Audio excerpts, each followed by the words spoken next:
కుష్ఠరోగం భయంకరం. ఒక ఆయన చెప్తే నేను విన్నా, కుష్ఠరోగం ఎంత భయంకరం అంటే కళ్ళలో నీరు,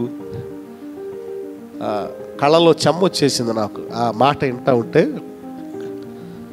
కుష్ఠరోగులకి మనకు తెలుసు, వాళ్ళు ఏళ్ళు కట్ అయిపోతాయి. రెండోది, కొంతమందికి ఈ కళ్ళు మూతలు పడవంట. కళ్ళు మూతలు పడవు, నిద్రపోవటానికి అనుకూలత ఉండదు. రాత్రులు కూడా కళ్ళు ఇట్లాగే ఉంటాయి, అవి రెప్ప ఆడవు. కుష్ఠరోగుల యొక్క పరిస్థితి. తెల్లారేపాటికి ఆ కళ్ళల్లో పురుగులు ఉంటాయి. వాటిల్ని క్లీన్ చేసుకోవటం అనేది అది చాలా దయనీయమైనటువంటి పరిస్థితి.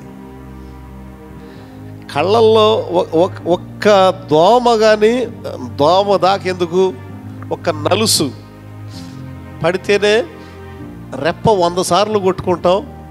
దాన్ని కనీసం తీయటానికి కూడా రెప్ప ఓపెన్ చేయాలంటే చాలా కష్టం.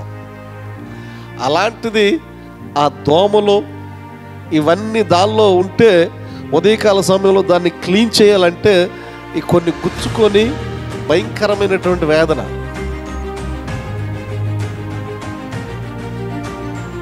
దేవుడు ప్రతి ఒక్కరికి ఆ రోగాన్ని దూరపరచునుగాక.